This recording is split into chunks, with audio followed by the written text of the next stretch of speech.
হলফনামায় তথ্য গোপন করার অভিযোগ এনে এনসিপি নেতা এবং নোয়াখালী ৬ আসনের সংসদ সদস্য আব্দুল হান্নান মাসুদের সংসদ সদস্য পদ বাতিল। আমি মান্থলি 70 থেকে 80,000 টাকা ইনকাম করতাম। মাননীয় সংসদ সদস্য যিনি আছেন নোয়াখালী ৬ আসনের হান্নান মাসুদ, তার এই আসনটিকে আমরা ডিক্লারেড টু ভ্যাকেন্ট চেয়েছি।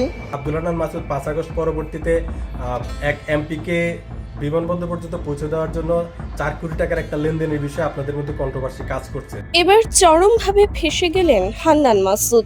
গ্রেফতারের পর কি তবে হারাচ্ছেন এমপি পদ? দর্শক, নিজের পাতা ফাঁদে এবার নিজেই আটকে গেলেন নোয়াখালী ৬ আসনের সংসদ সদস্য এবং জাতীয় নাগরিক পার্টির দাপুটে তরুণ নেতা আব্দুল হান্নান মাসুদ। শুধু আটকে যাওয়াই নয়, লাইভ টিভিতে নিজের মুখ থেকে বেরিয়ে আসা একটিমাত্র বেফাঁস সত্যের কারণে এবার চিরতরে হারাতে বসেছেন তার বহুল কাঙ্ক্ষিত এমপি পদ। অন্তর্বর্তীকালীন সরকারের দায়িত্বকালে যারা নতুন করে রাজনীতির মাঠে চমক দেখিয়েছিলেন, আজ তাদের বিরুদ্ধেই উঠছে একের পর এক ভয়ঙ্কর জালিয়াতি ও দুর্নীতির চাঞ্চল্যকর অভিযোগ। অবস্থা এমন পর্যায়ে পৌঁছেছে যে এবার হাইকোর্টের কাঠগড়ায় আর কোনোভাবেই হয়তো রক্ষা পাচ্ছেন না তিনি। প্রবাদ আছে, আইনের রক্ষক যখন ভক্ষক হয় তখন সাধারণ মানুষের যাওয়ার কোনো জায়গা থাকে না। সম্প্রতি গ্লোবাল টেলিভিশনে নাজনীন মুন্নির উপস্থাপনায় একটি টক শোতে অংশ নিয়েছিলেন হান্নান মাসুদ। আর সেখানেই সাংবাদিকদের তোপের মুখে পড়ে তিনি এমন এক চরম সত্য স্বীকার করে বসেছেন যা এখন তার রাজনৈতিক ক্যারিয়ারের কফিনে শেষ পেরেক ঠুকতে যাচ্ছে। ঘটনার সূত্রপাত তার নির্বাচনী হলফনামা নিয়ে। সংসদ নির্বাচনের সময় জমা দেওয়া হলফনামায় হান্নান মাসুদ দেখিয়েছিলেন যে তিনি প্রায় ৯৬ থেকে ৯৮ লাখ অর্থাৎ প্রায় ১ কোটি টাকার সম্পত্তির মালিক। একজন ছাত্রনেতা যিনি আগে কখনো আয়কর দেননি বা বড় কোনো ব্যবসা করেননি, তার হঠাৎ করে ১ কোটি টাকার সম্পদের মালিক হওয়ার তথ্যটি শুরু থেকেই ছিল চরম বিতর্কের মুখে। সাধারণ মানুষ থেকে শুরু করে রাজনৈতিক বিশ্লেষক সবাই প্রশ্ন তুলেছিলেন রাতারাতি কিভাবে আঙুল ফুলে কলাগাছ হলেন এই তরুণ নেতা। কিন্তু সেই সব জল্পনা কল্পনার অবসান ঘটিয়ে ওই টক শোতে এসে তিনি নিজ মুখেই নির্লজ্জভাবে স্বীকার করে নেন যে তার ওই হলফনামার তথ্যটি ছিল সম্পূর্ণ ভুয়া ও ডাহা মিথ্যা। যখন টিউশন করতাম তখন আমি মান্থলি 70 থেকে 80,000 টাকা ইনকাম করতাম। তিনি ক্যামেরার সামনে অত্যন্ত আত্মবিশ্বাসের সাথে যেন কোনো অপরাধী করেননি এমন ভঙ্গিতে বলেন, আমি নতুন একটি ব্যবসা শুরু করেছি। আয়কর রিটার্ন দাখিল বা ব্যবসায়িক নানা সুবিধা পাওয়ার জন্যই আমার আইনজীবী পরামর্শ দিয়েছিলেন হলফনামায় স্মার্ট একটা অ্যামাউন্ট দেখাতে। আইনজীবীর পরামর্শেই আমি ১ কোটি টাকার সম্পদের কথা উল্লেখ করেছি, যার সাথে আমার বাস্তব সম্পদের কোনো মিল নেই। আর এই কথা শোনার পর পুরো স্টুডিও এবং টিভির পর্দার সামনে বসে থাকা লাখো দর্শক রীতিমতো হতবাক হয়ে যান।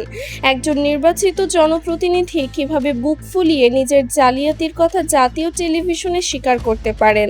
বাংলাদেশের নির্বাচন কমিশনের আইন এবং সংবিধান অত্যন্ত স্পষ্ট।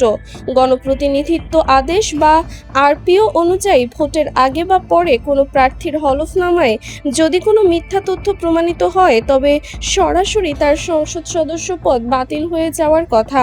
আর এখানে তো নতুন করে প্রমাণেরও কিছু নেই। স্বয়ং সংসদ সদস্য নিজেই লাইভ টিভিতে নিজের জালিয়াতির কথা স্বীকার করে নিয়েছেন।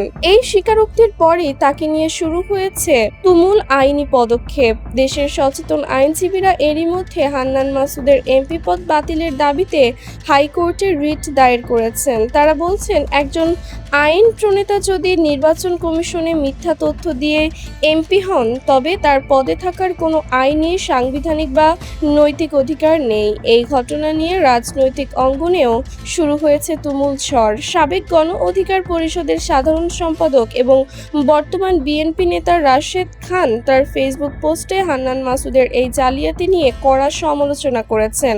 তার সেই পোস্টের সূত্র ধরে দেশের শীর্ষস্থানীয় পত্রিকা কালের কণ্ঠ একটি প্রতিবেদনে প্রকাশ করেছে, যার শিরোনাম ছিল হলফনামায় মিথ্যা তথ্য, বাতিল হচ্ছে এমপি পদ।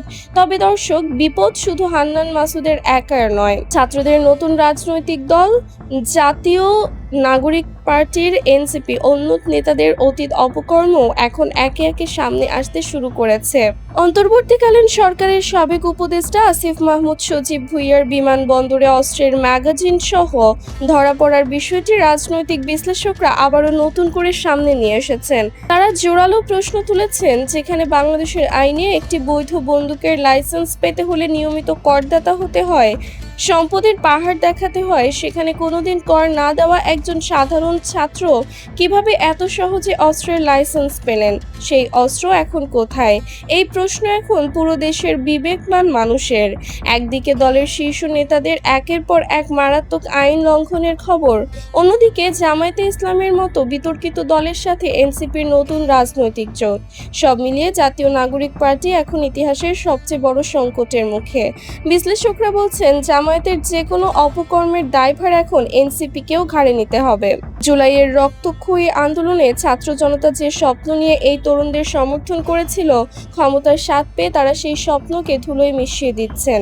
দুর্নীতির অভিযোগে ফেঁসে যাওয়া হান্নান মাসুদের বিরুদ্ধে শুধু মিথ্যা হলফনামা নয়, বরং জুলাই আন্দোলনের পর ক্ষমতার অপব্যবহার করে বিভিন্ন চিহ্নিত চাঁদাবাজকে জেল থেকে ছাড়িয়ে আনার মতো অত্যন্ত গুরুতর অভিযোগও রয়েছে। যে ছাত্র সমন্বয়করা মানুষের মুক্তির কথা বলেছিলেন, নতুন এক বৈষম্যহীন বাংলাদেশের স্বপ্ন দেখিয়েছিলেন, তারাই আজ ক্ষমতার গদিতে বসে এমন চরম দুর্নীতিতে জড়িয়ে পড়ছেন যা দেশের ভবিষ্যৎকে এক গভীর অন্ধকারের দিকে ঠেলে দিচ্ছে। এখন সবার নজর নির্বাচন কমিশনের দিকে। তারা কি এই ভিডিও ডকুমেন্টের ওপর ভিত্তি করে স্বপ্রণোদিত হয়ে হান্নান মাসুদের এমপি পদ বাতিল করে একটি ঐতিহাসিক দৃষ্টান্ত স্থাপন করবে, নাকি হান্নান মাসুদ নিজেকে বাঁচানোর জন্য আগের মতোই আমরা জুলাই যোদ্ধা, আমাদের বিরুদ্ধে ষড়যন্ত্র হচ্ছে বলে নতুন কোনো ইমোশনাল কার্ড খেলবেন? রাশেদ খান সহ অনেক রাজনৈতিক নেতা ইতোমধ্যেই নির্বাচন কমিশনে লিখিত অভিযোগ জানানোর প্রস্তুতি নিচ্ছেন। যদি সাধারণ আইনে সবকিছু চলে এবং জুলাই যোদ্ধাদের জন্য আলাদা কোনো বিশেষ ছাড় বা সফট কর্নার না থাকে, তবে হান্নান মাসুদের সংসদ সদস্য পদ বাতিল হয়ে যাওয়াটা এখন স্রেফ সময়ের ব্যাপার। আইন কি কেবল সাধারণ মানুষের জন্য, নাকি যারা ক্ষমতায় আছে তারা আইনের ঊর্ধ্বে? এই প্রশ্ন এখন প্রতিটি মানুষের মনে ঘুরপাক খাচ্ছে। সংশ্লিষ্টরা মনে করছেন, এই ঘটনা কেবল হান্নান মাসুদের ব্যক্তিগত পতন নয়, বরং এটি পুরো জাতির জন্য একটি সতর্ক বার্তা। দর্শক, আপনার কি মনে হয়, নিজের মুখেই এই 1 কোটি টাকার ভুয়া সম্পদের কথা স্বীকার করার পর হান্নান মাসুদের কি আর এমপি পদে থাকার বিন্দুমাত্র কোনো অধিকার আছে? নির্বাচন কমিশনের কি উচিত অবিলম্বে তার সংসদ সদস্য পদ বাতিল করা, নাকি রাজনৈতিক প্রভাব খাটিয়ে তিনি আবারও আইনের ফাঁক গলে বেঁচে যাবেন? আর আপনারা কি মনে করেন, এই ছাত্রনেতারা জুলাই আন্দোলনের মূল আদর্শ থেকে পুরোপুরি বিচ্যুত হয়েছেন? আপনাদের অত্যন্ত সুচিন্তিত ও মূল্যবান মতামত অবশ্যই নিচে কমেন্ট করে জানাবেন। নিয়মিত এমন সব চাঞ্চল্যকর এক্সক্লুসিভ ও নিরপেক্ষ খবর সবার আগে পেতে ভিডিওটিতে একটি লাইক দিন এবং আমাদের চ্যানেলটি সাবস্ক্রাইব করে বেল আইকনটি বাজিয়ে রাখুন। আমাদের সাথে পুরোটা সময় জুড়ে থাকার জন্য আপনাদের সবাইকে অসংখ্য ধন্যবাদ।